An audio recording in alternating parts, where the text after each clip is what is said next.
Y déjeme saludar a dos amigas. Primero voy a saludar a, a una querida amiga.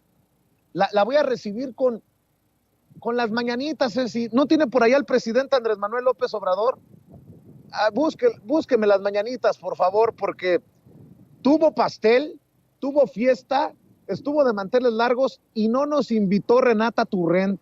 Ayer estuvo de cumpleaños, cumplió creo que 25, 26, y no nos invitó. Estas son las mañanitas del presidente para Renata Turrent, nuestra querida amiga Renata Turrent, que ayer cumplió años. Estas son las mañanitas que cantaba el rey David a las mujeres bonitas, se las cantamos así. Despierta, Beatriz, Renata, despierta. Mira que ya amaneció. Los pajarillos cantan, la luna ya se metió. Alabío, alabao, alabim, bom, ba. Beatriz, Renatita, Beatriz, Renatita. Ra, Ra, ra, ra.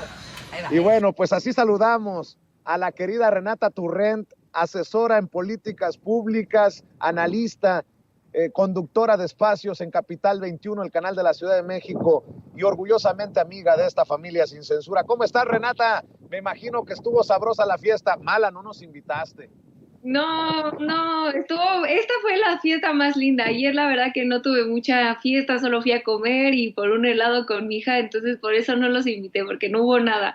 Pero ahora la fiesta es el 27 en la marcha, mi querido Vicente. Ahí festejamos todo lo que se acumuló hasta ahora. Pero muchas gracias, qué bonito empezar el día así. Buenos días, muchas gracias por el espacio, es un gusto estar contigo, con toda la gente de tu hermosa audiencia. Gracias, Renata, y también saludo a la activista, analista y amiga de esta familia sin censura, Sofía Lameiro. Querida Sofía, a la distancia te mando un abrazo, ¿cómo estás? Hola Vicente, qué gusto estar de nuevo aquí contigo, con toda tu audiencia y con mi queridísima Renata. Oigan, pues vámonos tendidos como bandidos para hablar de esta marcha que dicen los que no nos quieren, no me quieren a mí, no te quieren a ti, tampoco a ti, Sofía, los conservadores que hablan de la marcha de los acarreados. ¿Cómo ven todo esto rumbo al domingo? Hace rato hablaba con Citlali Hernández y ella sí cree que va a ser tal vez la más importante marcha de nuestros tiempos. Está por verse, pero yo creo que miles, cientos de miles saldrán a respaldar al presidente. Querida Renata, ¿cómo ves? Sí, bueno, y también saludar a mi querida amiga Sofi, que no sabía que estaba del otro lado. Hola Sofi, querida, qué gusto estar contigo. Bueno, yo también creo que va a ser una marcha importantísima el domingo. Tomen sus precauciones, quien vamos a estar ahí, irse desde temprano, como dijo el presidente. eh, si hay provocaciones, no caer en provocaciones, porque sí creo que va a ser masiva creo que por la convocatoria y el significado que tiene volver a marchar con el presidente después de muchísimos años que él no había encabezado una marcha y que ahora decide hacerlo. Y creo que además el cambio que hace en cuanto a la convocatoria de la marcha, recordemos que inicia él esta convocatoria a defender la reforma electoral y durante la semana va diciendo, ¿saben qué? Es que no solamente es la reforma electoral, son muchísimas otras cosas. Y creo que esa honestidad en decir, no solamente nos aglomeramos alrededor de una reforma, que si bien quienes estamos yendo a la marcha muy probablemente todos y todas estamos defendiendo, hay muchísimas otras cosas que también estamos defendiendo, ¿no? Y que nos une el obradorismo y que hace una semana o un par de semanas en este espacio yo justamente decía, lo que aglomeró al otro lado es el antiobradorismo, porque en realidad es que ni es una defensa al INE, porque el INE no está, nadie está atentando en contra del INE, por lo menos no esta reforma, Tampoco están ahí por la democracia, porque si así hubiera sido, hubieran estado marchando en el 2006 y en el 2012, en todas las ocasiones donde en realidad se ha atentado en contra de la democracia y nunca habíamos visto esos personajes. Y tres, bueno, lograron agrandar el grupo de personas que asistían a esa marcha, es decir, no solamente estaban los impresentables de los Calderón, los Calderón Zavala, los Fox, los Madrazos, sino que había un grupo más amplio de la sociedad civil, incluso de académicos pues que se autoidentifican en la izquierda, pero que curiosamente no están con el único gobierno de izquierda que hemos tenido en décadas, pero que yo lo que considero que sucedió en esa marcha es que se aglomeraron alrededor de una reacción a una figura pública que es Andrés Manuel López Obrador. Y por el contrario, ahora no, los que salimos a marchar el domingo, nos aglomeramos también alrededor de una figura y de un proyecto de nación.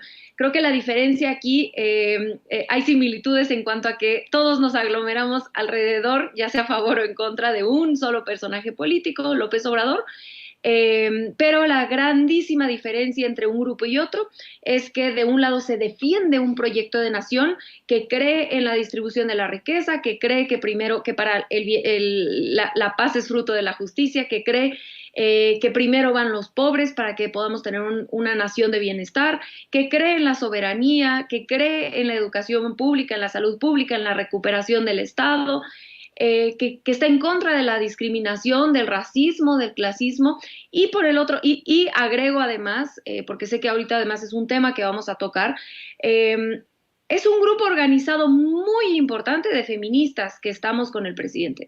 Quizá el único grupo organizado de feministas está con Morena y con el presidente.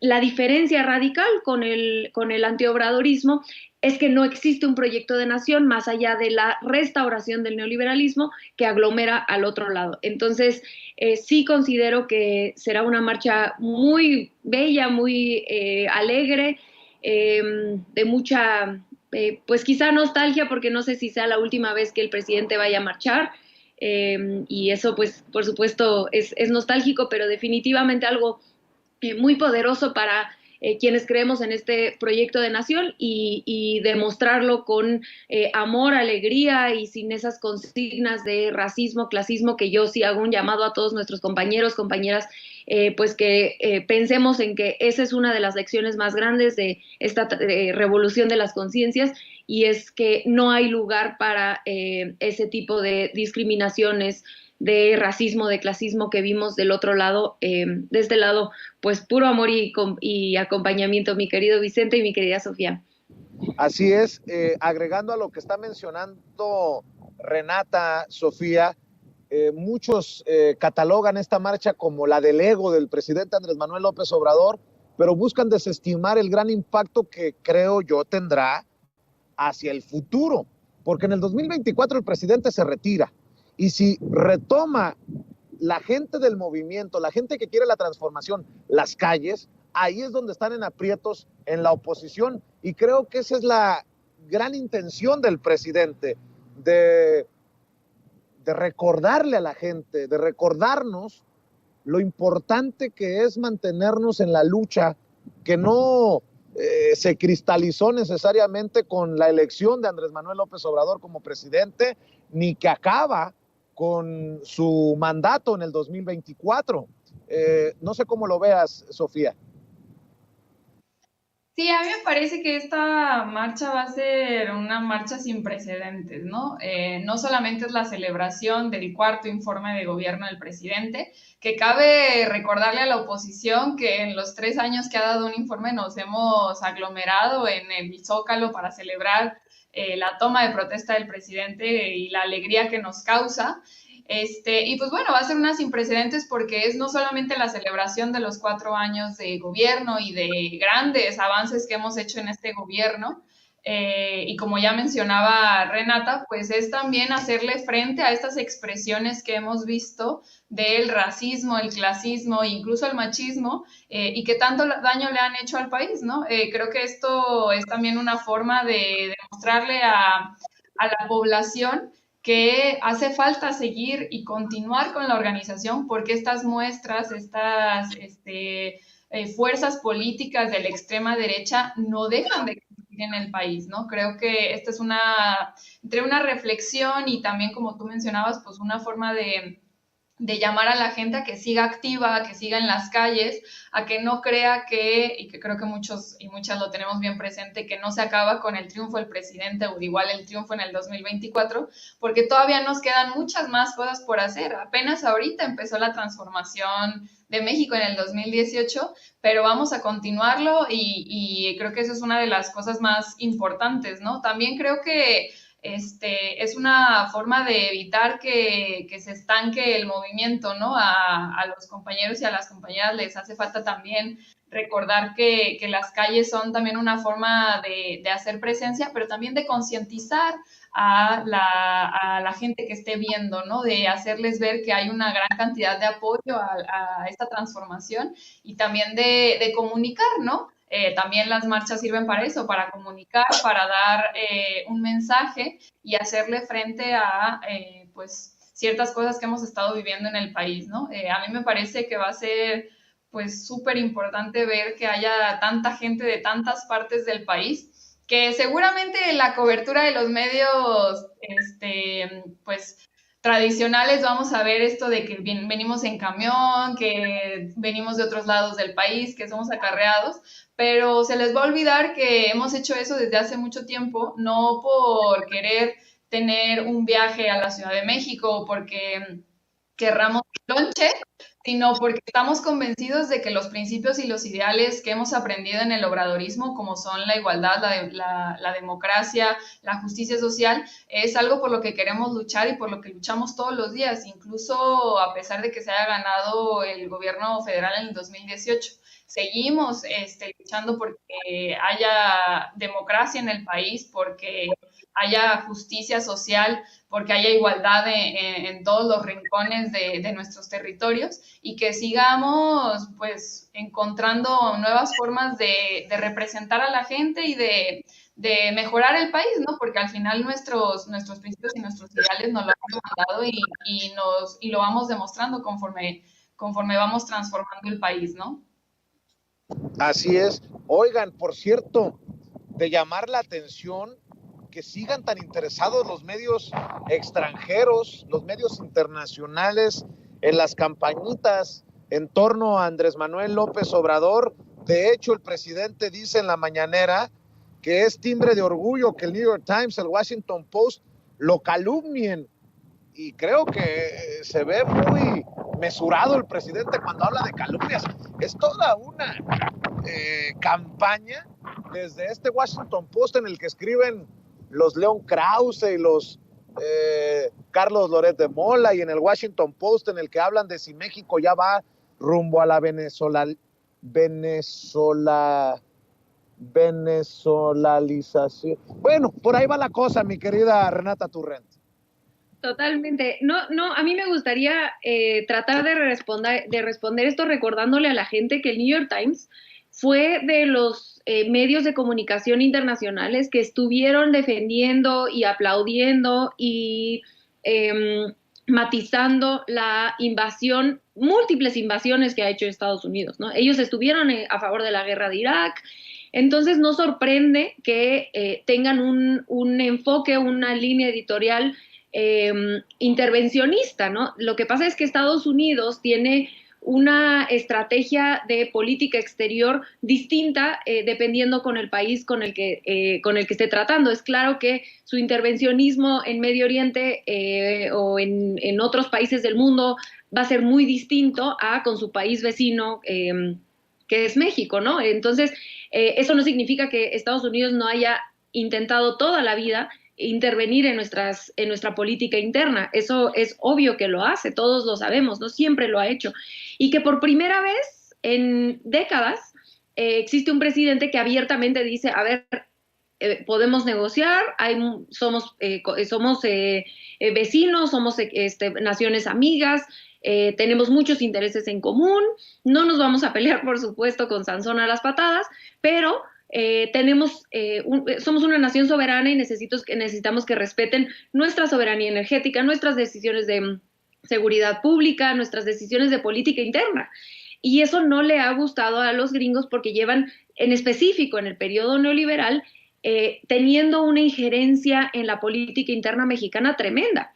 Entonces, los medios de comunicación en todo el mundo, pero por supuesto estos grandes medios de comunicación estadounidenses o europeos, pero en este caso estamos hablando del Washington Post y del New York Times, que son estadounidenses, bueno, son brazos brazos políticos de los estadounidenses, del gobierno estadounidense, ¿no? A veces, en específico, estos dos quizá les sirven más a los intereses de los demócratas, que hoy gobiernan la Casa Blanca, pero bueno, también los republicanos tienen sus medios de comunicación que hacen este tipo de políticas. Sin embargo, tanto republicanos como demócratas, si en algo coinciden, es en su política de injerencia en otros países, ya sea directa, como lo hacen en algunos países de Medio Oriente, o más indirecta, como lo hacen en Latinoamérica, ¿no? Digo, indirecta entre comillas, porque luego tenemos casos como el de Bolivia, que ahí andaban casi en primera fila, ¿no?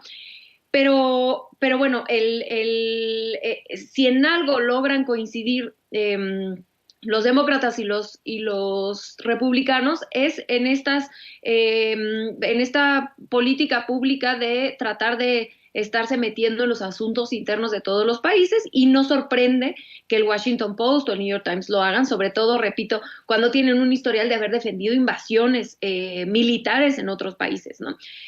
Ahora, lo que sí es nuevo y es distinto es que exista una respuesta política como la que da el presidente en las mañaneras, donde incluso los llamó pasquines porque están comportándose como tal, con todo respeto, ¿no? No dudo que haya grandes periodistas en esos medios y que hagan buen trabajo de investigación en algunas cosas, pero de que están haciendo política en este caso y en muchos otros también, no cabe duda, como casi cualquier medio de comunicación corporativo o prácticamente no, en realidad es que no puedo pensar en ningún medio corporativo de comunicación que no haga política, ¿no?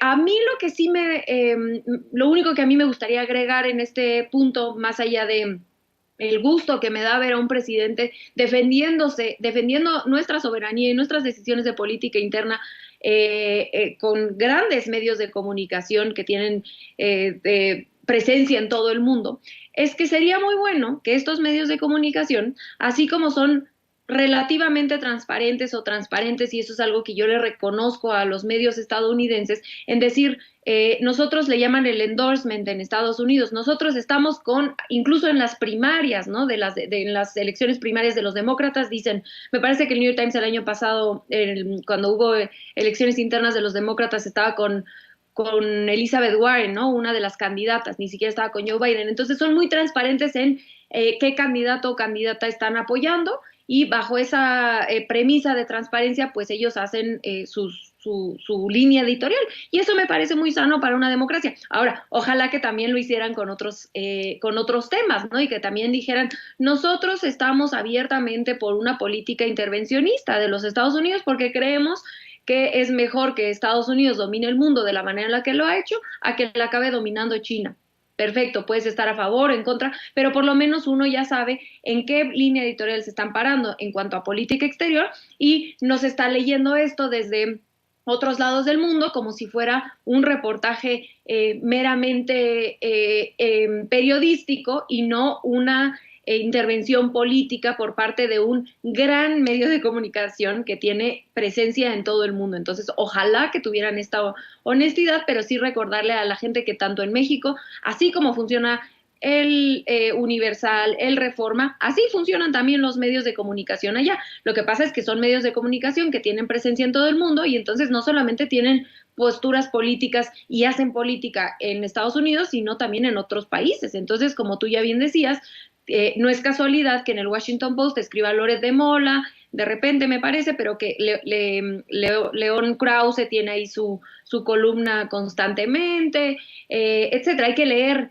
a quién llaman en el New York Times, en el Washington Post, para saber que la manera en la que están entendiendo la política mexicana, pues es muy sesgada y están representando en realidad una porción minoritaria del electorado mexicano, ¿no? Porque están representando esta oposición que pues es aproximadamente un 30% a lo mucho, ¿no? Del electorado, cuando en realidad no están reflejando la realidad del país, donde hay un 70% que apoya el proyecto que apoyamos el proyecto de transformación.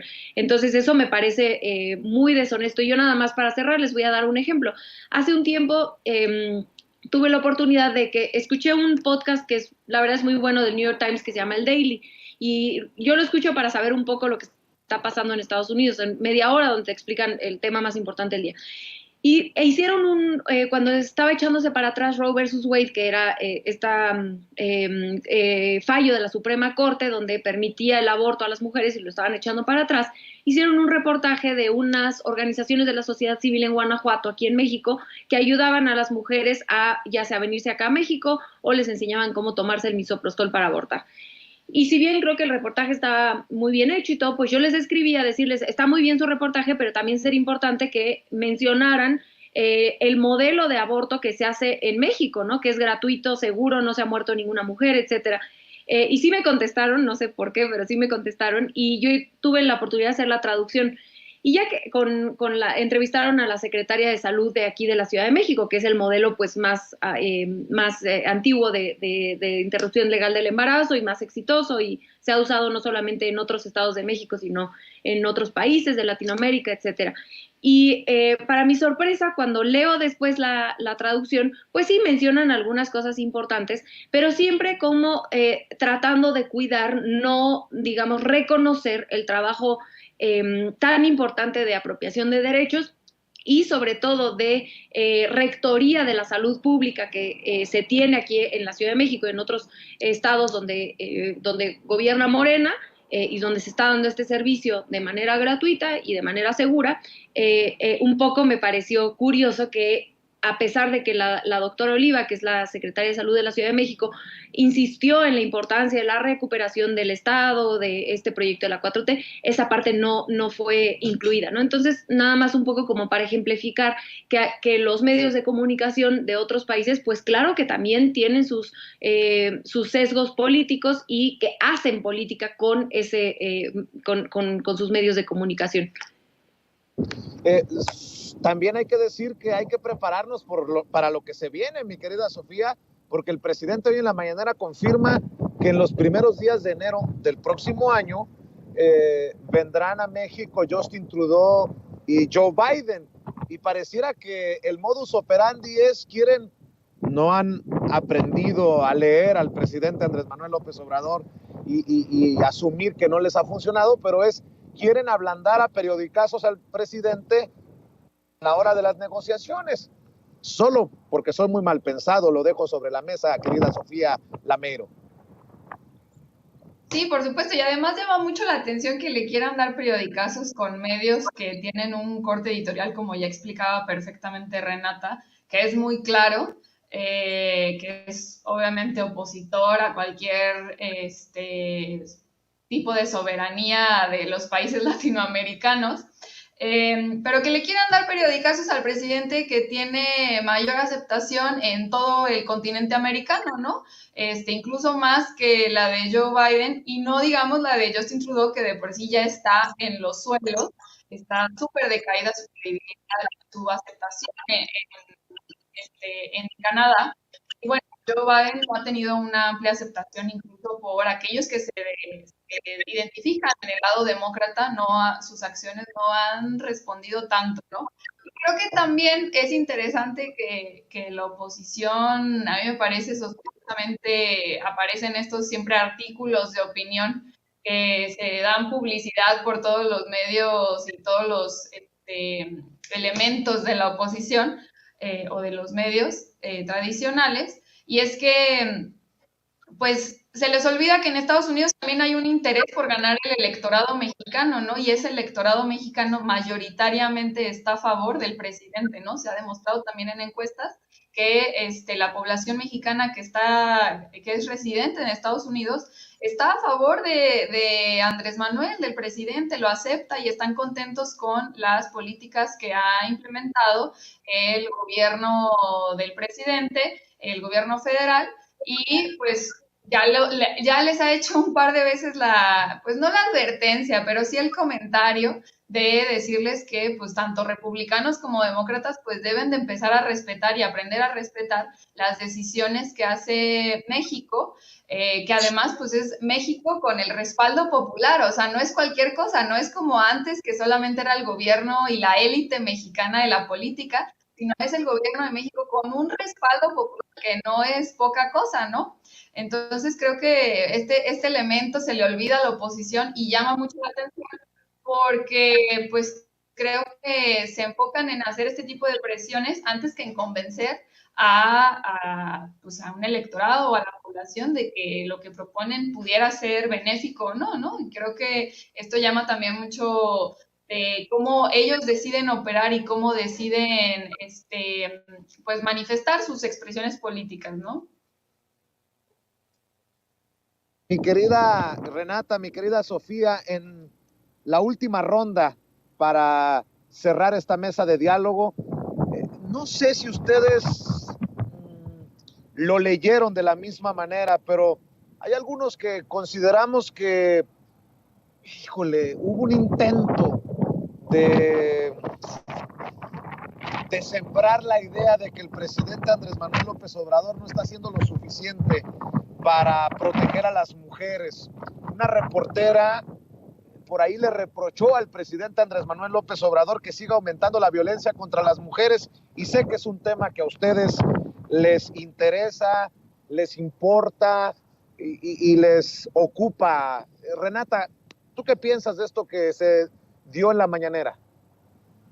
Sí, bueno, a mí me gustaría decir que ojalá que las y los reporteros que tratan de traer este tema tan delicado y tan doloroso a la mañanera, que es importante, por supuesto, que se traiga y que se hable, pero que sí lo hicieran desde un lugar de un poco más honestidad o más preparación, ¿no? Porque no sé si es que la manera en la que llevan los datos es porque no saben cómo se miden o cómo se medían los feminicidios, y ahorita me meto a ese tema muy, muy brevemente, o porque de plano pues es mala fe.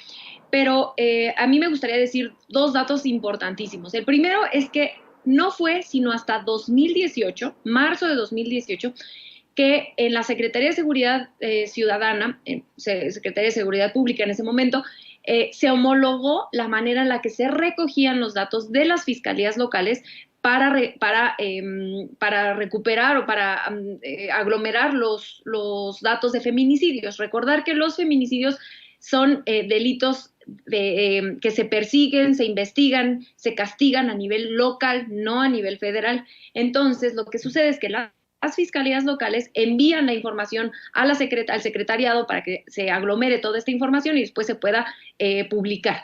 Pero no había una metodología homologada, es decir, no, unos mandaban de una forma, otros mandaban de otra, antes de 2018. Entonces, no tenemos datos confiables de feminicidios antes de 2018, no existen.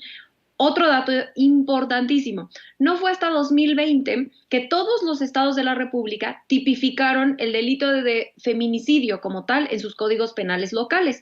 Es decir, antes de 2020 estaban nada más 30 entidades federativas con este delito tipificado en sus códigos penales. Entonces, hasta 2020 pasó en Baja California y en Chihuahua. Entonces, déjense ustedes, en 2018 estaba homologado y recibíamos la información de 30 entidades federativas, pero no fue sino hasta 2020 que se sumaron estos últimos dos estados donde antes no se había tipificado, por lo tanto te mandaban como si hubiera 0 feminicidios, cosa que es obvio que no, y mucho menos en Chihuahua, ¿no?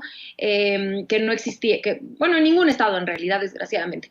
Entonces, hasta 2020 en realidad tenemos con precisión qué es lo que está pasando en cuanto al número de feminicidios. Y eso es importante decirlo porque si tú ves la gráfica de los feminicidios, que ellos la muestran justo a partir de 2018, hay un incremento, toca pico en agosto de 2021 y a partir de ahí empieza una disminución muy importante. Entonces, claro que hay muchísimo camino por recorrer, pero lo que me parece que no ayuda a un tema tan doloroso y tan delicado es no expresar con honestidad o con preparación esta cuestión de desde cuándo se empiezan a medir los feminicidios, para poder así entonces evaluar una política para erradicar la violencia en contra de las mujeres. Ahora, regreso a este punto importantísimo, que es que los feminicidios se investigan, se persiguen y se castigan a nivel local. Entonces, en realidad, quien tiene más herramientas para disminuir los feminicidios son los gobiernos locales, en específico las fiscalías, ¿no? Por supuesto, y bueno, no en específico, porque en realidad es que sí creo que hay una cuestión de un trabajo conjunto en cuanto a la fiscalía y el ejecutivo local, porque una cosa es lo que puede hacer la fiscalía cuando desgraciadamente ya sucedió el feminicidio, pero otra cosa muy importante es lo que puede hacer el ejecutivo con programas de prevención, ¿no? Previa a esto. El ejemplo más claro, y este es otro tema que me cuestiono, ¿por qué no, cuando se habla de feminicidios, no se lleva este tema a la conversación? Es el modelo de la Ciudad de México, que es el modelo más exitoso de toda la República.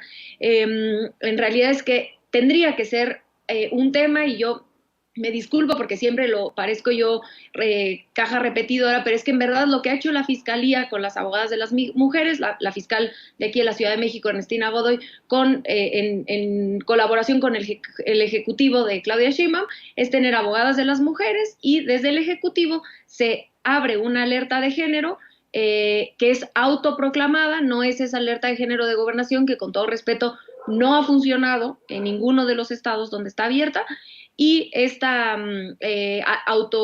alerta de género autoproclamada tiene 11 acciones específicas, entre ellas que las mujeres no se tengan que salir de su casa cuando hay un violentador, existen lunas, que son estos espacios de recepción de mujeres, cuando están en problemas de violencia y se les dan programas, y todo esto ha disminuido la violencia en contra de las mujeres, los feminicidios y las muertes violentas en 18% y 27% respectivamente, es decir, 18% los feminicidios y 27% los homicidios dolosos. Entonces, claramente hay algo que se está haciendo correctamente en la Ciudad de México, que otras entidades federativas, si bien quizá no se puede todo replicar así como si fueran los mismos estados, porque hay diferencias importantes en nuestro país tan amplio, pues claro que hay algunas lecciones que se pueden aprender, y que es curioso que cuando se habla del tema de los feminicidios no se hable de uno de los gobiernos de la 4T que está haciendo un gran trabajo al respecto. Y para cerrar nada más, sí hay cosas también que hace el gobierno federal, en específico en las mesas de coordinación de todas las mañanas que se replican en todos los estados. Ellos colaboran en esta coordinación de las autoridades locales para que, y cuando se necesita ayuda, el gobierno federal mediante la Guardia Nacional también puede prestar ayuda en materia de coordinación, repito, porque estos crímenes son a nivel local. Pero también se ha hecho mucho trabajo en esta coordinación con organismos como la ONU Mujeres, donde ayudan a que todas las investigaciones que se puedan llegar a hacer en los estados que quieran colaborar con el gobierno federal, pues tengan perspectiva de género, y eso es algo importante, una aportación importante del gobierno federal para que los estados puedan hacer un mejor trabajo en la persecución de estos delitos, mi querido Vicente y mi querida Sofía. Y nada más para que vean cómo el tema de la violencia, no solamente el tema de la violencia contra las mujeres, lleva a muchos a colgarse de estos temas, creo que con gran irresponsabilidad. El ejemplo de Jorge Ramos desde Estados Unidos. Dice Jorge Ramos en Twitter: me piden comparar la violencia en Estados Unidos con la de México. En 2021 hubo 22.900 asesinatos en Estados Unidos, de acuerdo al FBI, y 33.321 en México. Y eso que la población en Estados Unidos es casi 3 veces mayor. Aquí llevamos 3 masacres en una semana, espantoso, pero aún así México es más violento. Hágame usted, perdón por lo que voy a decir, Renata, Sofía, hágame usted el pinche favor. Y bueno, hablando de politiquería, narco, ¿qué digo? Marco Cortés, el presidente nacional del PAN, hace una hora. Vivimos en un México donde 11 mujeres son asesinadas cada día, donde las violaciones, acoso y agresiones son una constante. Necesitamos un gobierno que deje de minimizar el incremento de la violencia contra ellas y trabaje en serio por cambiar esta terrible realidad. Hashtag Día Naranja. Sofía Lameiro, para cerrar, tus reflexiones, tus opiniones, tus comentarios. Bueno, a mí me parece que hemos visto durante estos 4 años de gobierno del presidente Andrés Manuel, que se ha utilizado el tema de las mujeres de manera escandalosa y sobre todo como golpeteo político. Y eso es una tristeza porque por primera vez estamos hablando del tema de las violencias de las mujeres con seriedad en medios de comunicación o incluso en otros espacios de toma de decisiones, con tanta,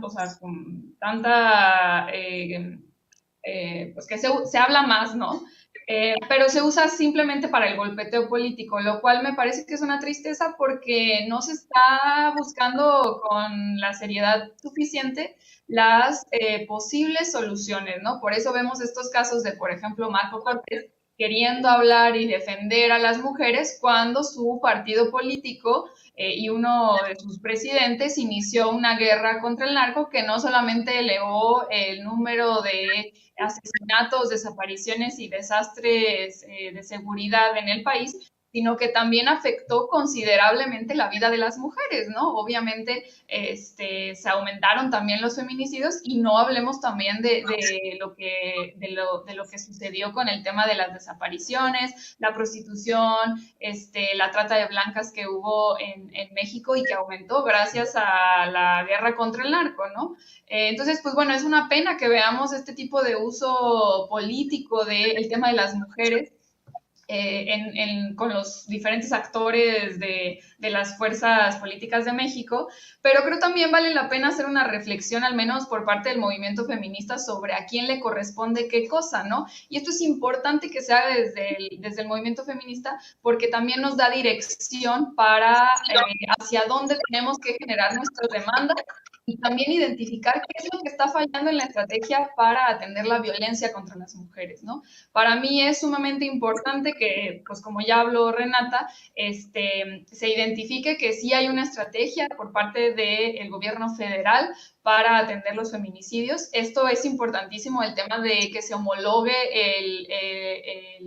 el feminicidio y que en todos los estados se esté catalogando de la misma forma, porque es algo que no pasaba y que es increíble que durante más de 30 años, o bueno, no digamos de 30 años, ¿no? Supongamos que desde el 2006 que hubo el aumento tan significativo, desde el 2006 hasta el 2019 no se logró homologar el delito del feminicidio, ¿no?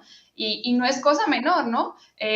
Se logra esto y también se está atendiendo en las mesas de seguridad. Hay una estrategia también para atenderlo y para no pasarlo por alto, porque no solamente se trata de contarlos, pero también creo que hay otra cosa que se pasa por alto y pasa también con lo de los homicidios, ¿no? Y es el tema de las fiscalías locales, ¿no? Que lo hemos insistido una y otra vez, que las fiscalías locales tienen la responsabilidad de la investigación de los homicidios y los feminicidios, ¿no? Y si vemos corrupción en las fiscalías locales, no va a haber forma de que se pueda atender este tipo de violencia, ¿no? Lo vemos en las 5 entidades más violentas del país que tienen problemas justamente en sus fiscalías porque los gobiernos locales, los gobiernos estatales se rehúsan a entrarle con seriedad a atender a lo que está sucediendo en las fiscalías, ¿no? Que como en el caso de Jalisco, ¿no? Que ya han aceptado que hay elementos del crimen organizado dentro de la fiscalía, ¿no? Pero creo también hay otra cosa importante, porque no solamente se trata de las fiscalías en el tema de los feminicidios, sino de las instituciones locales que están encargadas de proteger a las mujeres. En la mayoría de los casos de feminicidios ya hay una denuncia por parte de las mujeres que están siendo violentadas, y que esa denuncia, por alguna causa, las instituciones locales no le dan el seguimiento adecuado, ¿no? Ya sea en el DIF, ya sea en las fiscalías de atención especializada para las mujeres, en las miles de instituciones que en diferentes estados existen y no están funcionando, ¿no? Entonces, creo que es importante que se identifique esto desde el movimiento feminista y que en esta exigencia, porque el 25 de noviembre es muy importante para la exigencia y para el movimiento, para acabar con la violencia de las mujeres, pues hay que identificar a quienes tienen esa responsabilidad. ¿Quiénes tienen? Bueno, desafortunadamente estamos perdiendo la comunicación con la querida Sofía Lameiro, cosas de la conexión de internet. Vamos a ver si logramos reconectar para que cierre sus planteamientos y podamos darle también cierre a esta mesa de diálogo con Sofía Lameiro y la querida Renata Turrent. Vamos a ver si logramos nuevamente la conexión. Sofía, te perdimos unos segundos, pero seguimos escuchando tu planteamiento para cerrar. Sí, una disculpa. Pues bueno, nada más cerrar con el tema de que faltan muchas instituciones en el ámbito local, tanto el municipal, que es el de primer contacto, como el estatal, para que mejoren sus estrategias, mejoren sus políticas y sobre todo mejoren la atención que deben de tener a las mujeres que denuncian que están viviendo violencia, ¿no? Y que también recordar que pues hace falta también una estrategia en conjunto. Ahora sí que esta parte de trabajar en conjunto que se está iniciando y obviamente pues es una solución que se va a construir a largo plazo, porque el problema de las mujeres, de la violencia que enfrentan las mujeres, pues no solamente corresponde a lo que puedan hacer las instituciones públicas, sino también cómo se denuncia, qué tanto las mujeres pueden salir de esos círculos de violencia, qué tantos elementos tienen de conocimiento para entender pues que lo que viven es violencia, todo esto que hace falta y que justamente pues tenemos que empezar a trabajarlos, ¿no? Creo que se ha empezado por parte del gobierno y se ha demostrado que hay un compromiso por atender a las mujeres, pero pues también creo que pues debemos de, pues no dejar de presionar, porque creo también que es un derecho el continuar presionando y también una de las cosas que mantiene tan presentes al movimiento feminista, pero también creo que ahí hace falta, pues ahora sí que direccionar hacia dónde tenemos que poner nuestras exigencias y que no caigamos en las provocaciones pues de la oposición, ¿no? Y sobre todo de aquellos pues actores políticos que quieren utilizar como botín el tema de las mujeres, que es tan delicado para nosotras, como simplemente golpeteo, ¿no? Querida Sofía, ¿por qué no cerramos invitando a la gente a tus redes, a tus trincheras, por favor? Sí, muchísimas gracias, Vicente. Muy contenta de nuevo de estar aquí contigo, con Renata, con toda tu audiencia. Me pueden encontrar en Twitter como Sofía No Sabía o en Facebook, Instagram y YouTube como Sofía Lameiro Díaz. Te agradezco, Sofía, por llegar a la cita con la audiencia de Sin Censura. Querida Renata, pidiéndote que nos saludes también a Renatititititita. ¿Por qué no cerramos invitando a la gente a tus trincheras, a tus espacios, para que te vean, te escuchen, te lean? Sí, mi querido Vicente, a mí me encuentran en @rturrent, en Instagram y en Twitter, y los miércoles en el Aquelarre en Capital 21 a las 10 de la noche. También recomendarles leer Sentido Común, que ahora acaba de salir el nuevo número, que es de educación pública y está buenísimo. Y sobre todo nos encuentran el 27, este domingo 27 a las 9 de la mañana en la marcha, para que todos y todas las personas que puedan venir, vengan. Creo que va a ser una fiesta hermosa y ojalá que nos podamos encontrar y abrazar allá. Me va a dar muchísimo gusto conocernos en persona y mandarte un abrazo a ti, a mi querida Sofi y por supuesto a todo el equipo de producción, a mi querida Ceci también. Muchísimas gracias por todo y por el espacio, mi querido Vicente. Un abrazo para ambas, Sofía Lameiro, Renata Turrent, hablando con nosotros sin censura. Y quiero tomarme unos